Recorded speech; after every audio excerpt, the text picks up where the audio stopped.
ചെയ്ത് കൊടുത്താൽ മതി.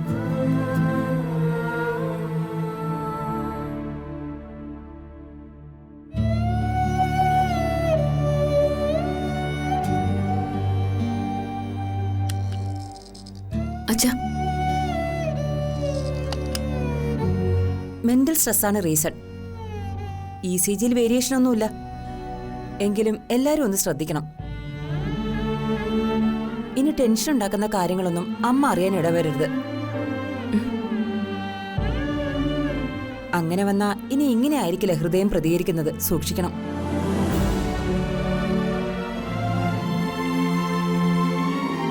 എന്തായാലും മയക്കം വിട്ടുണരട്ടെ. എന്നിട്ട് എന്ത് വേണമെന്ന് വെച്ചാൽ നമുക്ക് ചെയ്യാം. Okay doctor.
മാപ്പ് കൊടുക്കാനോ വീണ്ടും ജീവിതത്തിലേക്ക് തിരികെ കൊണ്ടുവരാനോ ഭാര്യയായിട്ട് സ്വീകരിക്കാനോ ഒന്നുമല്ല. പക്ഷേ അവളെ എനിക്ക് കിട്ടണം. ആ മൈഥിലിയെ. സർ, എവിടെ ഉണ്ടെങ്കിലും നിങ്ങൾ അവളെ കണ്ടെത്തണം. പിടികൂടി എന്റെ മുന്നിൽ കൊണ്ടുവരണം. Okay sir. ഇല്ലെങ്കിൽ വിവരം അറിയിച്ച ഞാൻ അവിടെ എത്താം. Okay sir. സർ, സർ, ഇത് ഒഫീഷ്യൽ അല്ല, വ്യക്തിപരമാ. നിങ്ങൾ ഈ ഉപകാരം എനിക്ക് ചെയ്തു തരില്ലേ? അതെന്താ സാർ അങ്ങനെ ചോദിക്കുന്നേ? സാറിനെ ഈ അവസ്ഥയെ സഹായിച്ചില്ലെങ്കിൽ പിന്നെ ഞങ്ങൾ എന്ത് മനുഷ്യരാ സാർ? നിങ്ങൾ ഞാൻ പറഞ്ഞ കാര്യം ചെയ്യാൻ നോക്കുക. സാർ ധൈര്യമായിട്ടിരിക്കുക. ആ കാര്യം ഞങ്ങൾ ഏറ്റു. Thank you.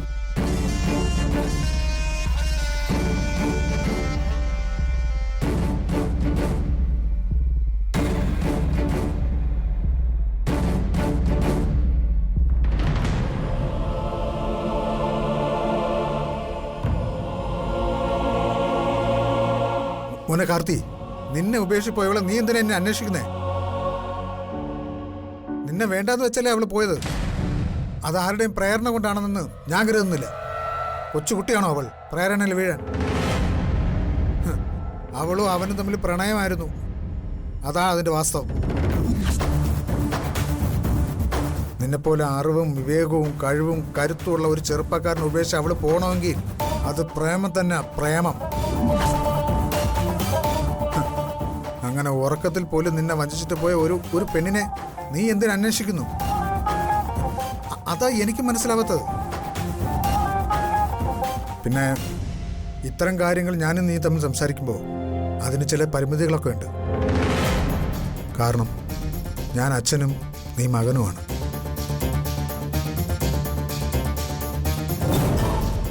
എടാ, നിന്നെ അപമാനിച്ചിട്ട് കടന്നു പോയവളവൾ. അവളെ നീ ഇനി നിന്റെ ജീവിതത്തിൽ കാണരുതെന്നാണ് എൻ്റെ അഭിപ്രായം. കാണാൻ ശ്രമിച്ച അത് മറ്റൊരു നാണക്കേടാവും. അവളെ ഞാൻ അന്വേഷിക്കുന്ന എന്തിനാണെന്ന് അച്ഛൻ ഇനിയും മനസ്സിലായിട്ടില്ല. ഞാൻ എത്ര മരുന്നുകൾ പുരട്ടിയാലും അവളെ ഏൽപ്പിച്ച നാണക്കേടിന്റെ മുറിവ് ഉണങ്ങില്ല. അതുകൊണ്ട് അവളെ എനിക്ക് കണ്ടെത്തിയേ പറ്റൂ.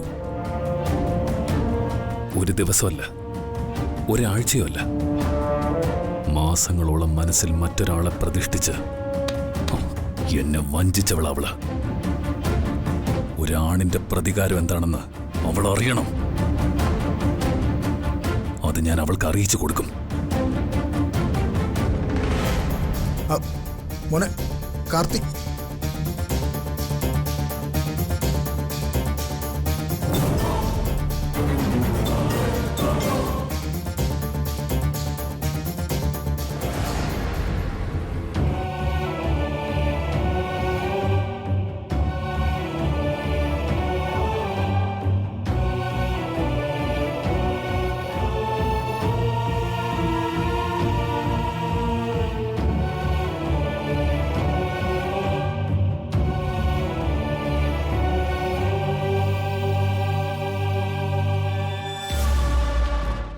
ഇപ്പൊ അത്ര പന്തിയല്ലല്ലോ. ഇടറിയ കാട്ടുകൊമ്പന്റെ ഒരു മട്ടുണ്ട്. പക്ഷേ അടുക്കാതിരിക്കാൻ ഒക്കുവോ? എന്റെ കുട്ടികളുടെ അച്ഛനല്ലേ.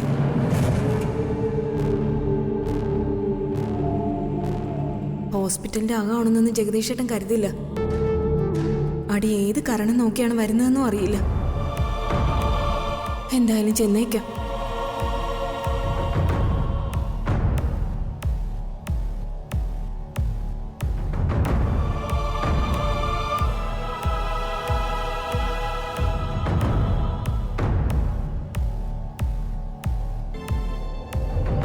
ജഗദീഷേട്ടാ,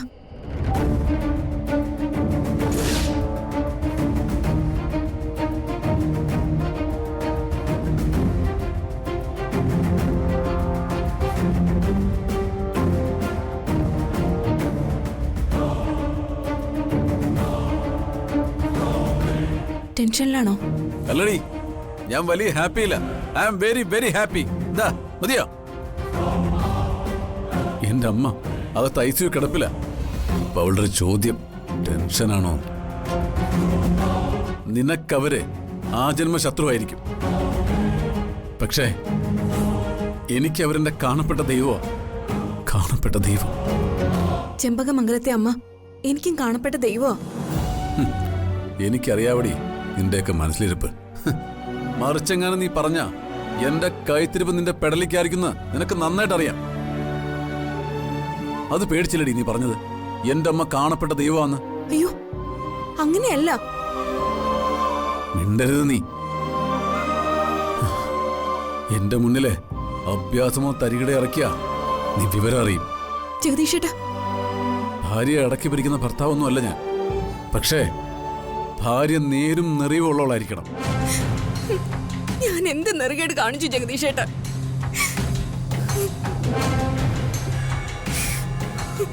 എടി, നാടകം വേണ്ട, നാടകം വേണ്ട. പ്രത്യേകിച്ചും ആട്ട നാടകം ഒട്ടും വേണ്ട.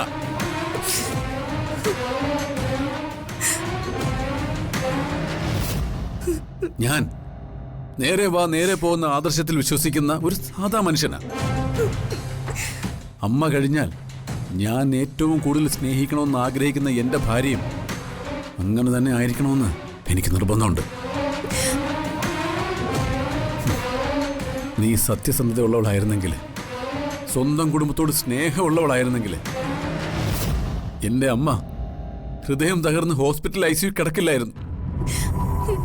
അതിന് ഞാൻ എന്ത് തെറ്റാ ചെയ്ത ജഗദീഷേട്ടാ? നീ സ്വയം ന്യായീകരിക്കാൻ ശ്രമിക്കുകയാണ്. നീ തെറ്റൊന്നും ചെയ്തിട്ടില്ലെന്നാണോ പറഞ്ഞു വരുന്നത്? അത് ഞാൻ നീ നിന്റെ ആങ്ങളെ സംരക്ഷിക്കാൻ വേണ്ടി എന്റെ കുടുംബം തകർത്തു. ജോലിയും കൂലിയുമില്ലാത്ത മരങ്ങോടന് വിളയാടാൻ നീ അവസരങ്ങൾ ഒരുക്കി. ഇല്ല. എന്റെ കുടുംബത്തിൽ തേരാപ്പാര നടന്ന് അവൻ പ്രശ്നങ്ങളുണ്ടാക്കി. അവൻ ഇങ്ങനെ ഒരു കടുങ്ക ചെയ്യുന്ന ഞാൻ കരുതിയില്ല ജഗദീഷേട്ടാ. അവനും മൈഥിലിയും തമ്മിൽ അടുപ്പമുണ്ടായിരുന്നെന്ന് നീ അല്പം മുമ്പ് എന്നോട് പറഞ്ഞു. അവര് തമ്മിൽ അടുപ്പുണ്ടായിരുന്നത് പണ്ടാ. അവര് പണ്ടേ കാമുകന്മാരായിരുന്നെങ്കിൽ എന്തിന് നീ അവനെ ചെമ്പകമംഗലത്ത് കയറ്റി താമസിപ്പിച്ചു?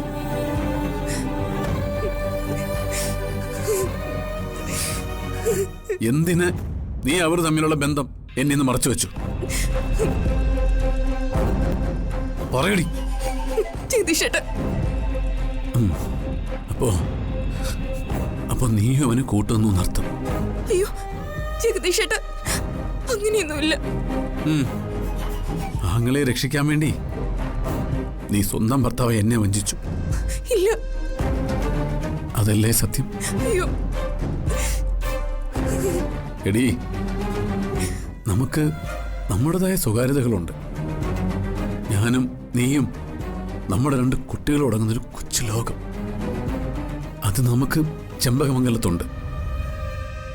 നമ്മുടെ കൊച്ചു കൊച്ചു സന്തോഷങ്ങൾക്കിടയിൽ കയറി വന്ന് ശല്യമാവാൻ ഏതൊരാങ്ങളയായാലും ഏതൊരമ്മാവനായാലും സമ്മതിക്കരുത്. എന്റെ അളിയനാണ് എന്റെ അനന്തരവന്റെ ഭാര്യയെ തട്ടിക്കൊണ്ടുപോയത്. ഈ അപമാനം വ്യക്തിപരമായിട്ട് എനിക്കെങ്ങനെ സഹിക്കാൻ പറ്റൂടി? നിന്റെ ആങ്ങളയോട് എനിക്ക് ബന്ധമൊന്നുമില്ലെങ്കിലും പേരിനാ നാണം കെട്ടവൻ എന്റെ അളിയനല്ലേ? ജഗദീഷേട്ടാ, പണ്ട് ഏട്ടനായിട്ട് ഇതുപോലെ ഇൻസിഡന്റിൽ തകർത്തതാ എന്റെ കുടുംബത്തെ. ആ തകർച്ചയെന്ന് ഉയർത്തെണീക്കാൻ ഞങ്ങൾ ഒരുപാട് കഷ്ടപ്പെട്ടു. ഇപ്പതാ നിന്റെ ആങ്ങള വന്ന് ഈ കുടുംബത്തെ മറ്റൊരു നാണക്കേടി മുക്കിയിരിക്കുന്നു.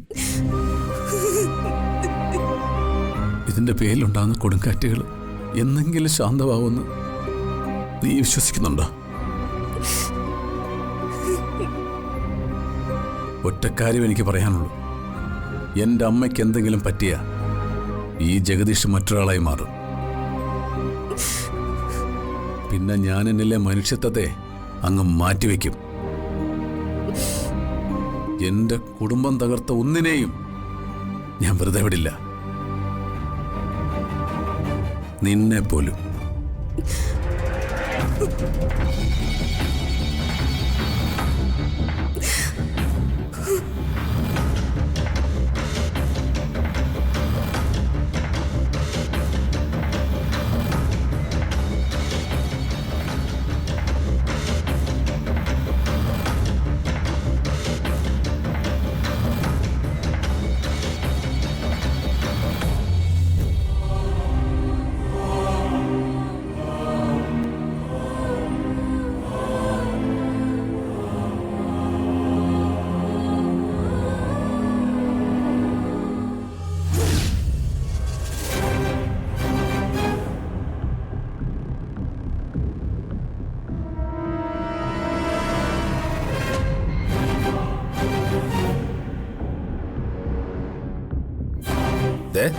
സ്വപ്നം കണ്ട മുതല് പട്ടി കെട്ടോണ്ട് പോയി, കാശും പോയി, മോനും പോയി.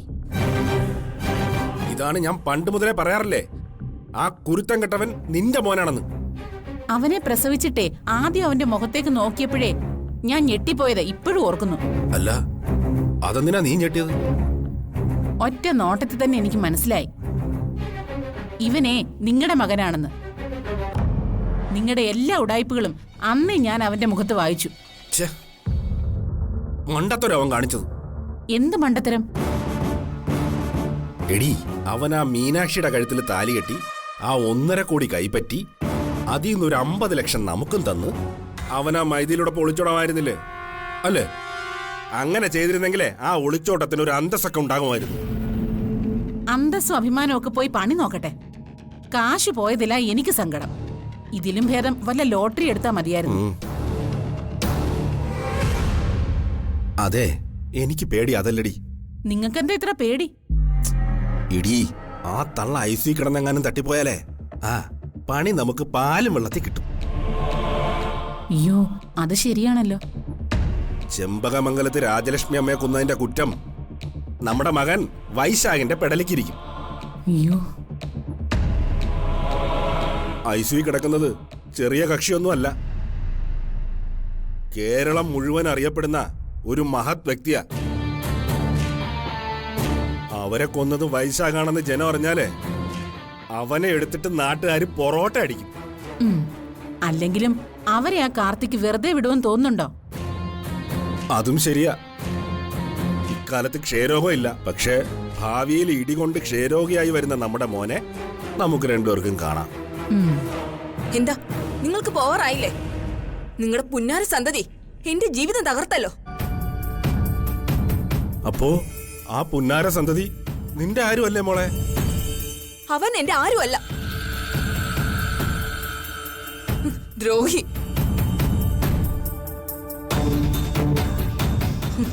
അവൻ നേര് നിറയും കേട്ട നിങ്ങളുടെ സന്തതിയാ. മോളെ. മോളോ? ആരുടെ മോള്? നിങ്ങളുടെ മോളാണെന്ന് പറയുന്നത് തന്നെ എനിക്കിപ്പോ നാണക്കേടാ.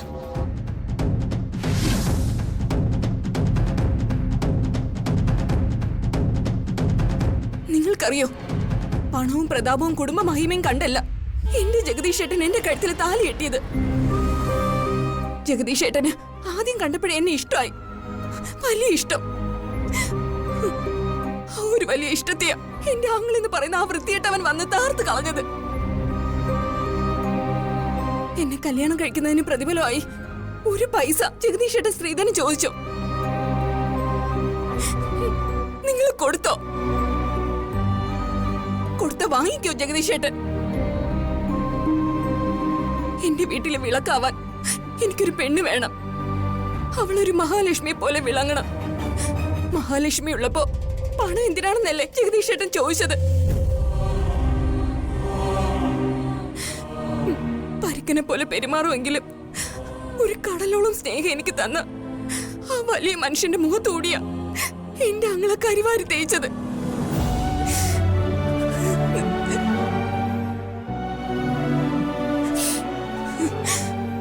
ഇതെന്റെ സഹനശക്തിക്കും അപ്പുറം. അതുകൊണ്ട് അച്ഛനും അമ്മയും ആങ്ങളെയൊന്നും എനിക്ക് വേണ്ട. ദയവ് ചെയ്ത് ഇനി എന്റെ കുടുംബ തകർക്കാൻ വന്നേക്കരുത്. മോളെ, നീ ധിക്കാരം പറയുന്നോടി? അവിടെ ഒരു കൊമ്പത്തെ ചെമ്പകമംഗലത്തെ മരുമകള്.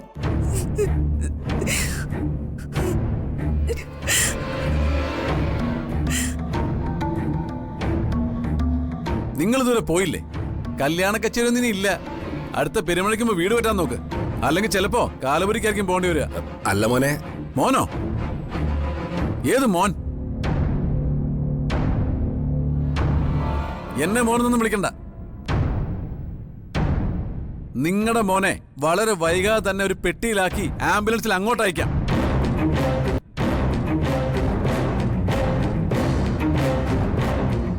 അല്ല, അവൻ ചെയ്ത തെറ്റിന് നിങ്ങൾക്കും വേണ്ടേ പ്രതിഫലം? നിങ്ങളുടെ ഇൻവെസ്റ്റ്മെന്റ് ആണല്ലോ ആ കലികാല സന്തതി. അതിന്റെ പലിശയെങ്കിലും നിങ്ങൾക്ക് ഞങ്ങൾ തരണ്ടേ? എന്റെ പൊന്നു മോനെ, ഞങ്ങളെ ഉപദ്രവിക്കരുത്. ഇവളെ ഉപദ്രവിക്കരുത്.